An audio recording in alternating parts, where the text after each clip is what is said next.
Hi, and welcome to another episode of Pilates Elephants with me, your host, Raphael Bender. I was inspired to sit down and record this by a few responses I had to a social media post I put up this morning. And the post I put up was about how to stand out in a market that's saturated.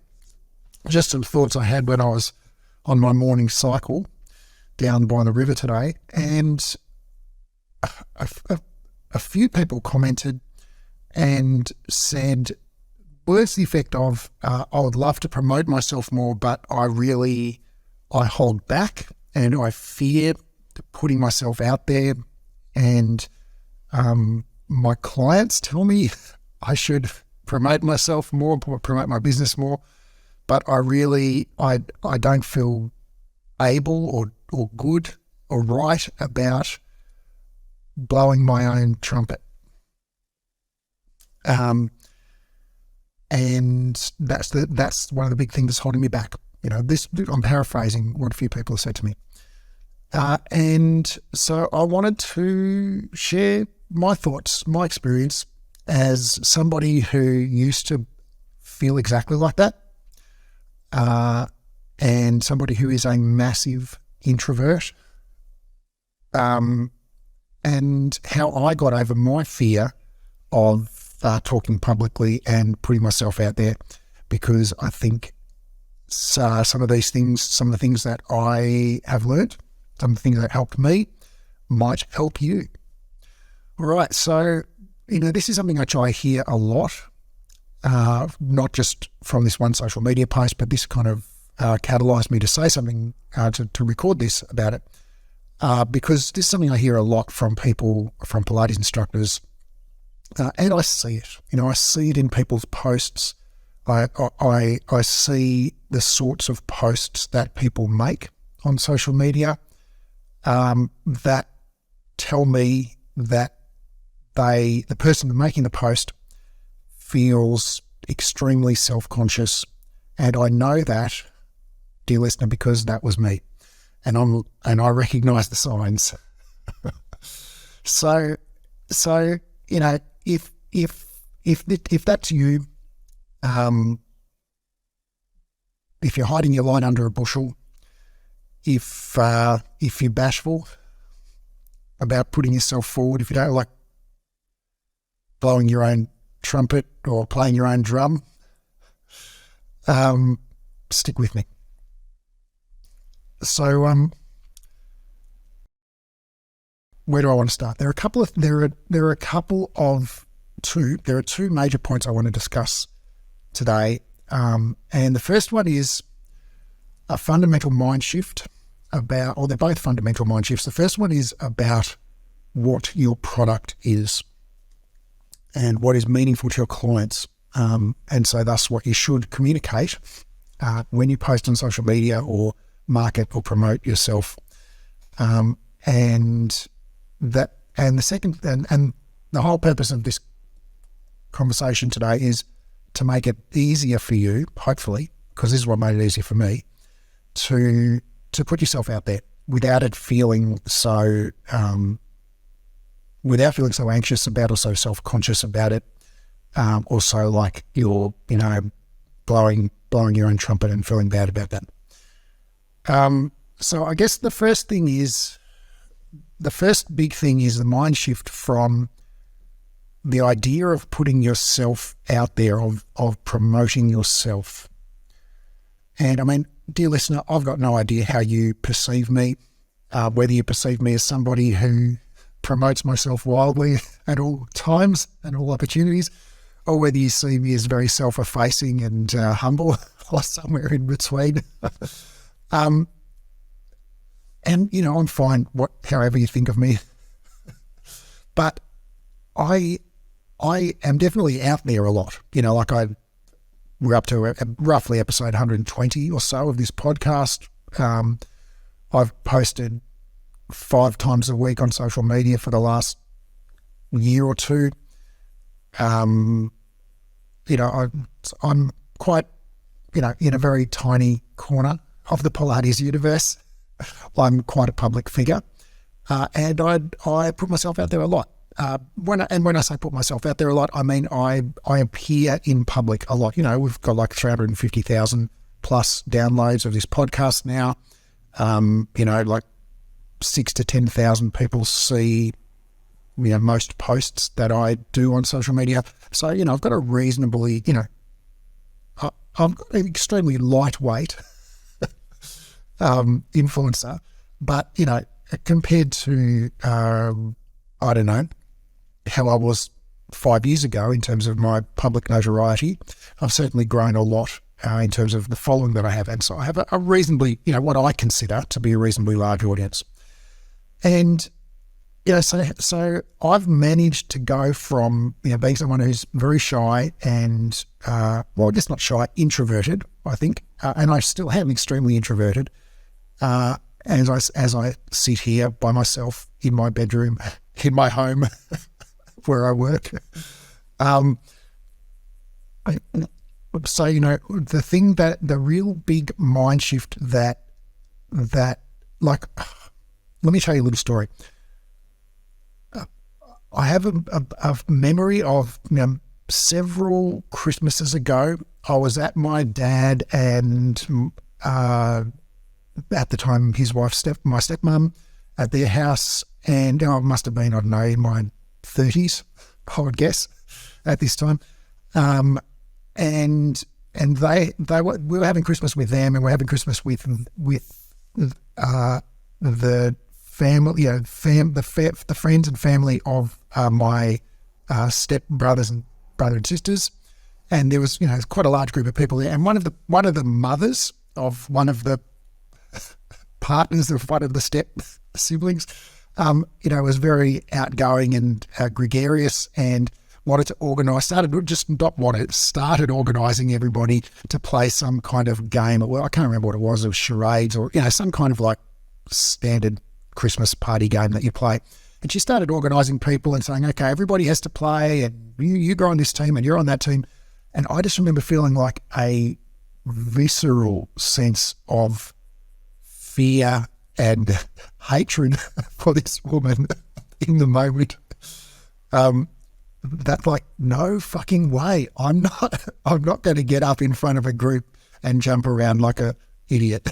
Now, in general, I've got no problem with looking slightly idiotic, but there was something about being, feeling like I was being pressured into, some kind of public display that really rubbed my fur the wrong way.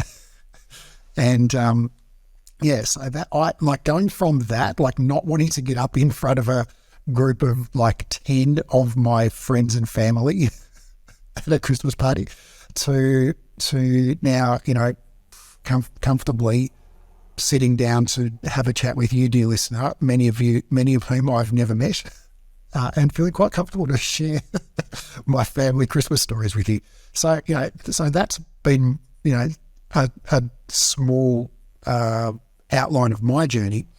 And I think the first really major thing that I realised is that made the difference and made it easy. In fact, allowed me to look forward to recording these podcasts and posting on social media and talking with people in DMs on the phone and stuff and on Zoom who I've never met, and promoting my business, is realising that it's not about me.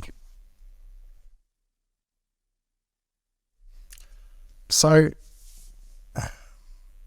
here's the thing, like when I post 99% of the time, or when I record a podcast 99% of the time, it's not autobiographical. I'm not talking about me. I'm talking about you and your struggles and the things that I hope will be of service to you. So let's leave me and think about this from a different perspective, maybe something that is more familiar to you.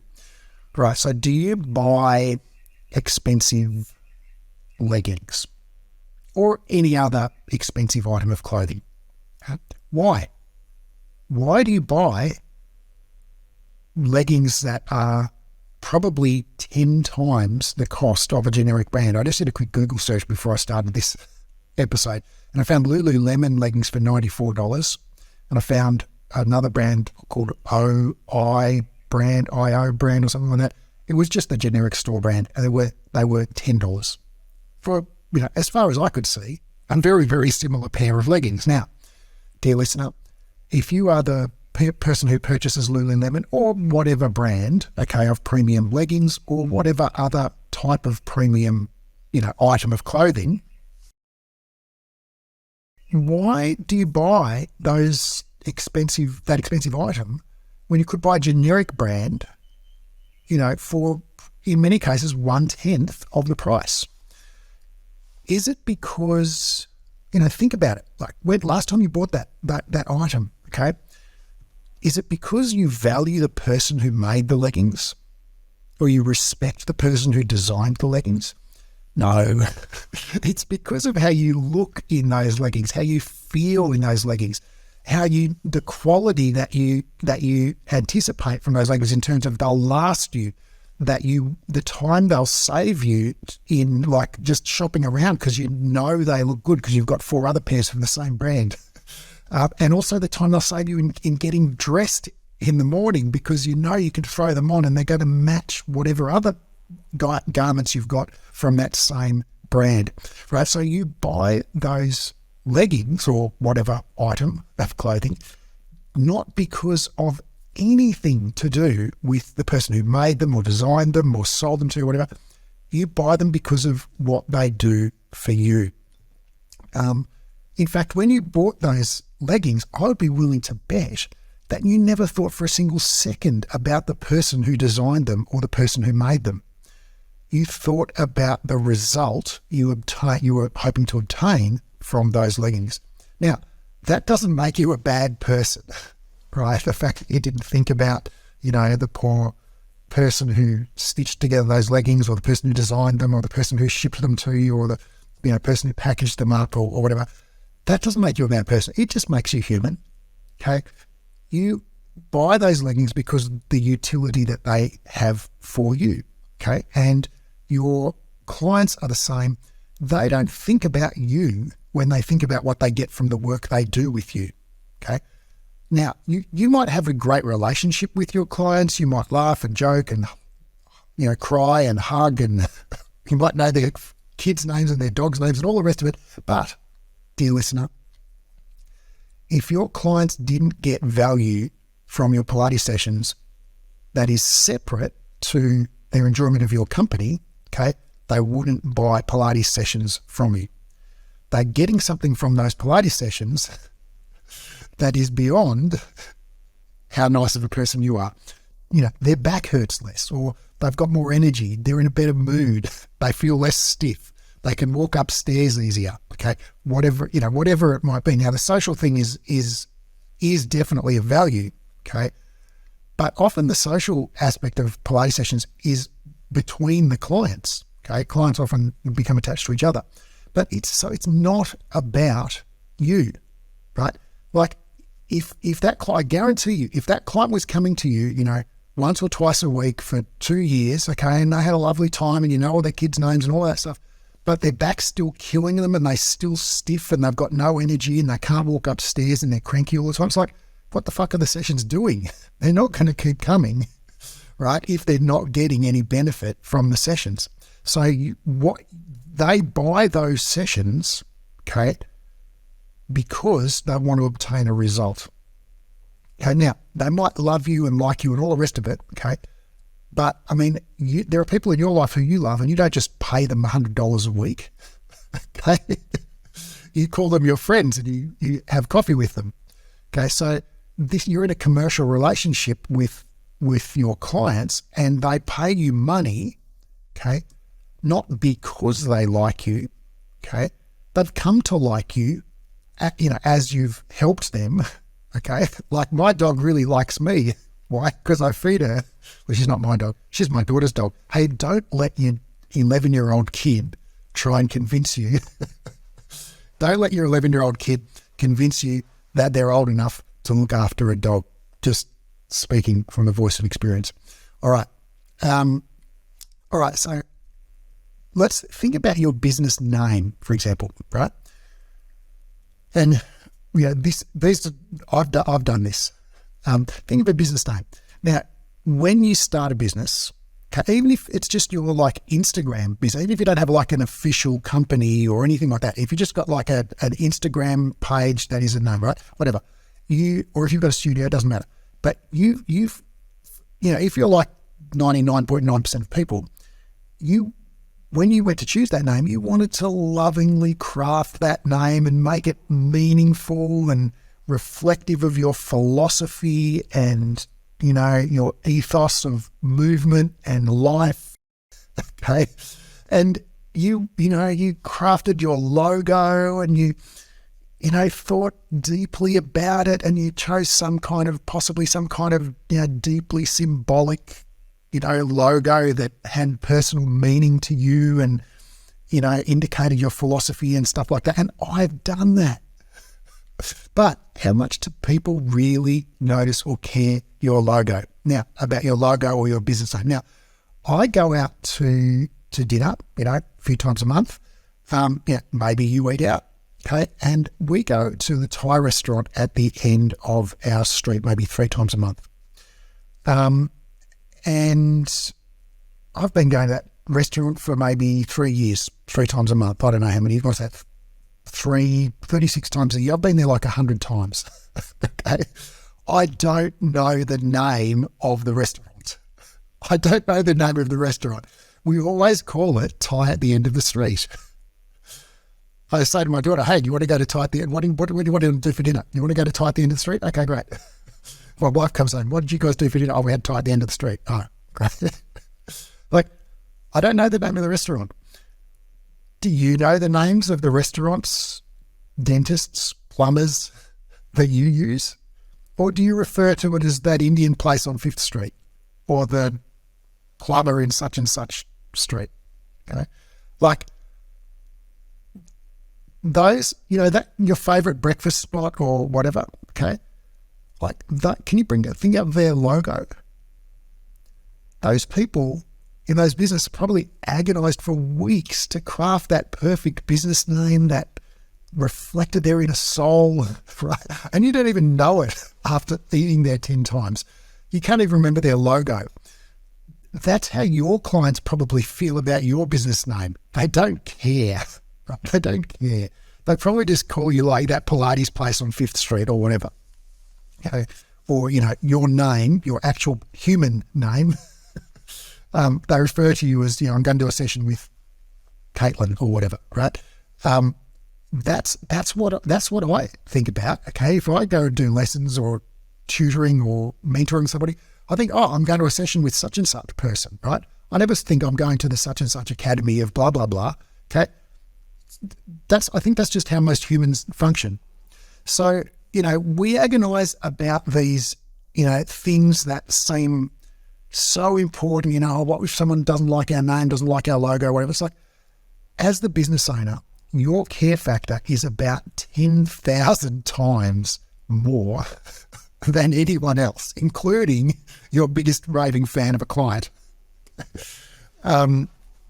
We actually changed our logo at Breathe Education maybe 5 years ago. Hardly anyone noticed.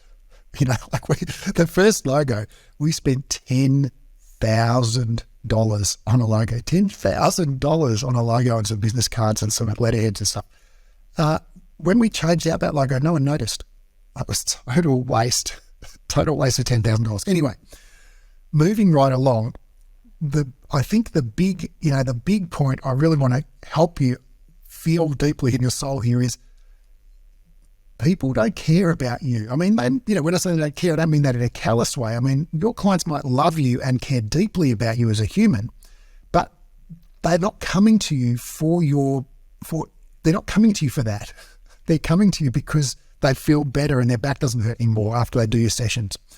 All right. So when you put yourself out there, okay, don't talk about you, right? When you do a social media post, no one wants to see you doing the teaser. I mean, like, you follow people on social media, right? I mean, you probably do.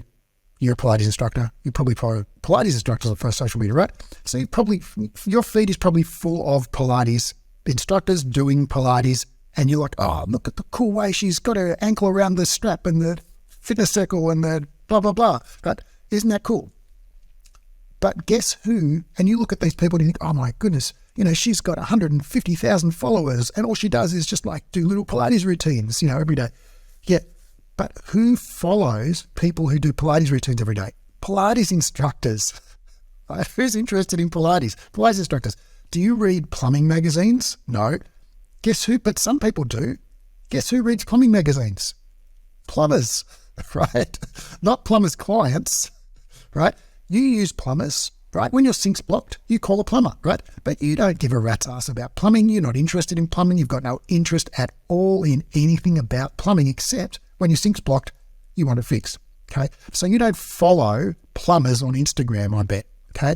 And in the same way, your clients don't follow, probably, when I say your clients, I mean your future clients, okay? People who are not yet your clients but will be your clients, they're not following Pilates, okay? If they're not doing Pilates, they've got no interest in Pilates. They're following, if they're,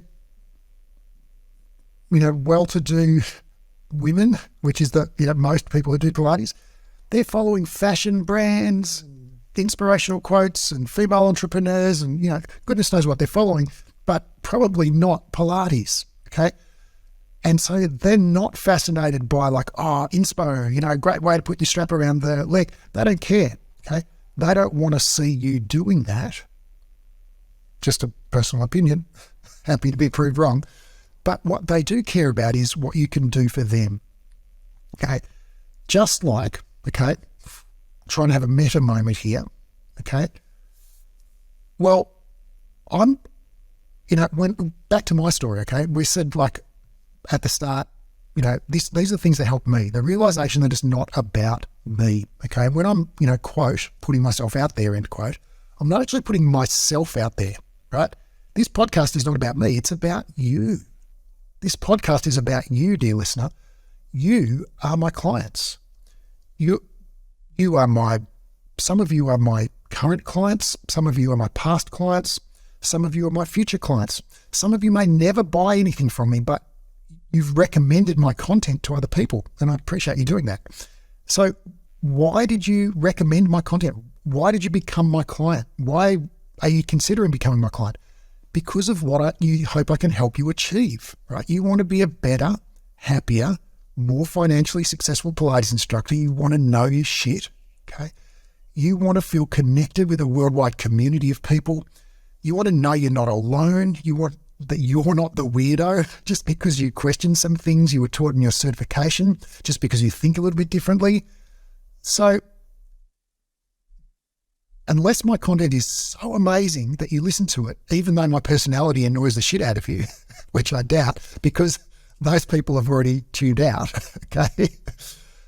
And you listen at least partly because you can relate to me, right? And I guess we're transitioning to the second point now, okay, which is I'm just being who I am, right? And how do you be who you are? You don't do anything. You don't, to be who you are, you just don't do anything. It just comes out all by itself. My daughter, when she was about 4 or 5 or something, 3, I don't know. It's funny when you've got young kids, when you've got a baby, under 1, you can look at a kid and go, oh, how old is she? About 7.5 months? And you're you can get it within 2 weeks either side, right? You can be so accurate in your, perceiving how old kids are. But then now my daughter's 16, I can't tell the difference between a 3-year-old and an 8-year-old anymore. They all look the same. Has that been your experience? I'd love to know. All right, so anyway, back on track, okay?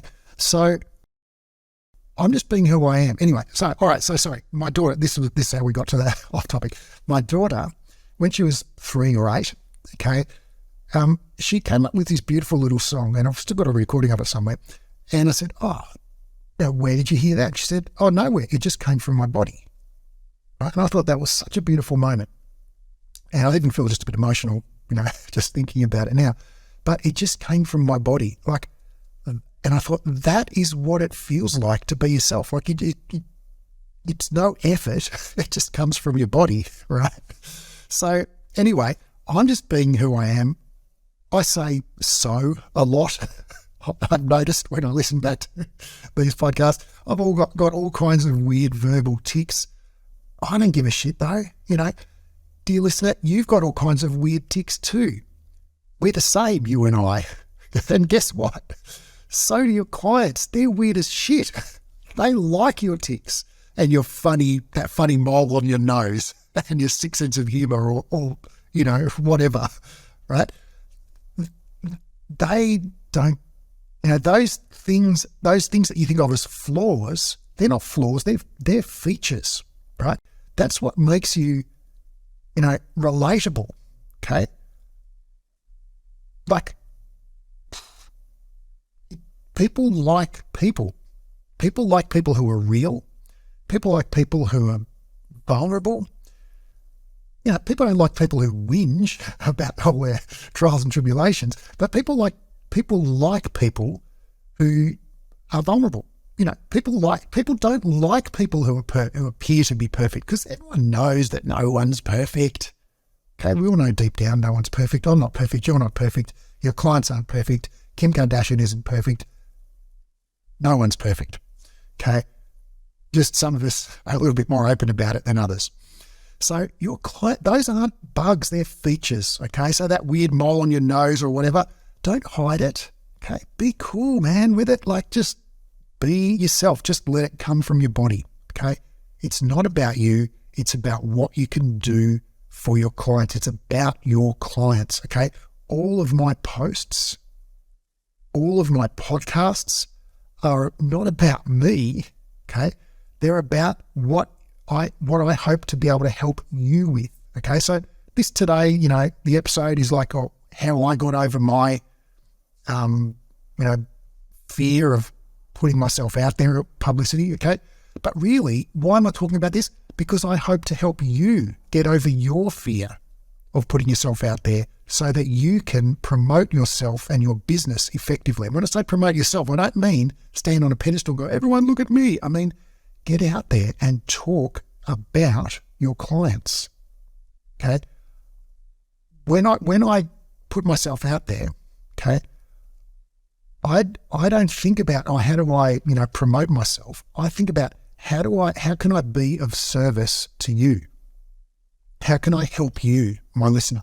Okay, my Instagram follower, my student. How can I help you be a better, happier, more financially successful Pilates instructor who really freaking knows his shit? Okay, what struggles do you have that I could help you with? Okay, and this is a struggle that I'm pretty sure you have, many of you, that I think I can help you with. So I'm trying to help you with it. So that's all I'm doing, right? And that's all you need to do, is understand the struggles your future clients and your present clients have, okay, and help them, be of service, right? It's not about you, okay? You don't have to play charades if you don't like charades, okay? Just be of service. That's what your posts should be about. That's what your advertising should be about, okay? That's what your website should be about, being of service. All right, so take away, don't talk about yourself. Don't talk about your classes, okay? No one gives a shit, right? You don't want to hear the plumber talk about their freaking wrench, okay? You don't give a shit. You just want to know what they can do for you. Can they fix your sink today or not, okay? And your clients want to know, can you fix my back pain or not? That's what they want to know, okay?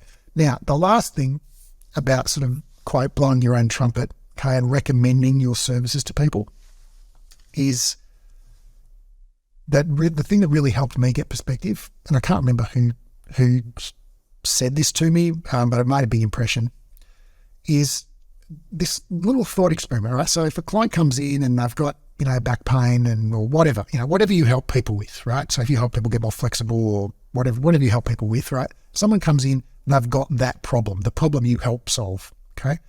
And they're like, oh, I don't know, what do you think I should do? Right? And you're thinking like, well, I don't want to say, well, you should come and do 5 one-on-ones a week with me, because that would be really self-serving, okay? And I don't want to, I've got a conflict of interest and I feel bad about recommending that because that'll be really expensive for this person, okay? And so you end up going like, oh, I don't know, what do you think you should do? Maybe you should try it. Go and have a look around a few other Pilates studios and see what you think. I don't know what you say, okay? I'm just imagining, and probably not very accurately, but, I think I'm probably right that for most of you, there is some kind of sense of ambivalence or conflict about recommending people to your top tier of service. Like and so this is the thought experiment, right? Well, there's two little thought experiments. The first one is just imagine a retired billionaire walks into your studio or DMs you on Instagram or whatever, right? Retired billionaire, like this person is 35 years old, retired from Silicon Valley, sold their company for $50 billion, right? They say, I've got insert whatever problem you help people with. I've got back pain, or I've got, a sore neck, or I've got low energy and feeling stiff or whatever. So whatever your problem, you're like, oh, that's right up my alley. I can help you with that, right? And if they said to you, look, time is no object, right? I'm literally retired. I've got literally nothing to do for the next 60 years, okay? And money's no object, right? They could literally buy the whole city block where your studio is located and not even notice the difference in their bank balance, okay? So time is no object, money is no object. What would you recommend to that person? What would you recommend?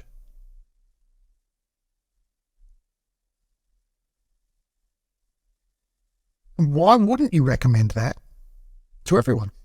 If that's the best treatment, that's going to give them the best outcome, why wouldn't you recommend that? Now, if I come in and I say to you, oh, look, I've got that exact problem that you solve, and, I'm a single mother living in a trailer, okay, with my 4 kids, what would you recommend? Well, maybe you might recommend that and say, and there's this other option that is less expensive, okay? You might give me options and say, well, here's the advantages of this option and the disadvantages of this option, and here's the advantages and disadvantages of this other option, okay? But if you don't present the most effective option, in my view, I think that's negligent. I think if I come to you and I say, I want to solve my back pain, for example, and you say, oh, go home and watch some exercise videos on YouTube, right? Do you really think that's the best? Or come and do like a group class once a week, or get a casual pass and come once a month when it suits you. Like, do you really think that's the best? Do you really think that's going to solve my back pain? Or would doing 3 one-on-ones a week with you probably give me a better result, right? Now, I may or may not be able to afford 3 one-on-ones a week, right? But that's up to me to decide, not up to you, right? So what, in my view, and this is what I do now, right, what you should say is, when someone comes in and says, oh, I've got back pain, I'm like, okay, well, here are your options, right? I'd find out more about them, obviously, and get a whole couple of episodes on sales conversations. So after I've asked all those questions, I'd present the options, and I'll say, well, option 1 would be, we do 3 one-on-ones a week, okay? And that's going to be awesome because your back pain will go away very quickly, okay? And also the benefit is motivation. I'll hold you accountable. You're not going to miss a session. There's a lot of support, motivation, goal setting, all that stuff that goes with it, okay? Downside is kind of pricey, okay? On the other hand, we could do, say, a one-on-one once a week or once every 2 weeks even, and then I could give you a home program, okay, and you could do that on the other days. Benefit, way cheaper. The downside, much harder on the old motivation, okay, less accountability, and I'm not here to work with you. So you tell me, you know yourself, you know your budget, you know your motivation, you know your own, self, what's going to work best for you, okay? So I think, and again, it's about giving the client, it's about the client, right? So it's not about you. It takes you out of the conversation. You shouldn't be considering yourself when you're making a recommendation to the client, okay? And so that ambivalence, that conflict that you feel when when you don't recommend 5 one-on-ones a week to somebody because you think, oh, that's kind of, I don't know, taking advantage or putting myself forward or self-serving or whatever. Like, you're thinking about yourself, right? Don't think about yourself. Think about the client. Think about what is best for the client, okay? Think about another way. Second thought experiment. If you had a sister or a loved one, a dear friend, whatever, who lived in a different state and had a terrible sore back, okay, and she was saying to you, gee, do you think, there's this amazing Pilates instructor my friend knows around the corner here. She's been raving about her, how she solved her back pain. She's such a wonderful human. My friend loves it. Gee, I don't know. Do you think I should try Pilates? I'm not sure. Do you think it's a good idea? But she wants me to do like 2 sessions a week. Do you think that's too much? Right? What would you say to your sister? Right? Would you say, yeah, sis, go for it. Sounds awesome. 2 sessions a week's perfect, right? Like, well, if you would say that to your sister, which I'm assuming you would, right? Because that is the correct answer. If you would say that to your sister, okay, well, why wouldn't you say it to your client, right? If you went to the doctor, right, and the doctor prescribed you some kind of treatment or drug, right, and you said, oh, doctor, if your sister had this diagnosis, what would you prescribe them? And the doctor said, oh, I'd prescribe them this other thing. And you said, oh, why the fuck would you prescribe something different from me then? And the doctor said, oh, well, the other one's, more expensive. So, this one doesn't work as well, but I just prescribed it for you because I thought you wouldn't want to pay the money. It's like, who the fuck is the doctor to make that decision for you, right? That's your decision. It's your health, right? So that's the same with your clients. They deserve the right to make the decisions about their own health and well-being. So it's not about you, it's about your clients. And the more you take yourself out of it, okay, it's not about you. Don't agonize about whether it's a right or wrong thing to recommend something based on whether it serves you or not. Who gives a fuck if it serves you or not? Okay? It's about your clients. What's best for the client? Do that. All right. So that is what I wanted to talk about. The 2 big thoughts, 2 big sort of realizations mental shifts, mindset shifts that enabled me to go from somebody who would have been ready to fight or flight at the thought of being forced into doing Christmas charades with 10 people I knew very well, to sitting here having a laugh and a joke with you, dear listener, like X number of thousands of you listening in the Pilates stratosphere. I'm very comfortable and glad to be here with you and really enjoy, recording these and posting on social media because it's not about me. It's about you. I do this for you. I mean, sure, I do it for me too because I love it, right? I have fun doing it, but the story is not about me. The story is about you and what you and I can do collectively to help you become better, happier, and more financially successful as a Pilates instructor. So that's number 1. And the second thing is that, those individual quirks that you have, that I have, everyone has them. Even Kim Kardashian has them, I'm sure. I don't know very much about Kim Kardashian, but she popped up in my Instagram feed recently, and so that's why I've never seen her before. And so that's why I'm thinking of her. Maybe she has no imperfections because they've been surgically removed or photoshopped off, I don't know. But everybody has imperfections, dear listener. Everybody does. We all do. Some of us, we have a weird mole on the side of our nose. Others of us, we have weird moles in other places, or we have weird moles on our personality. Okay. But everybody's got quirks. Everybody's got foibles. Everybody's a bit weird in one way or another. So the fact that you're weird isn't a bug, it's a feature. Okay. And do what my 3 or 8 year old daughter did, which is just let stuff come from your body. Just be you. And people will love you more for that than for any imagined pretense of perfection.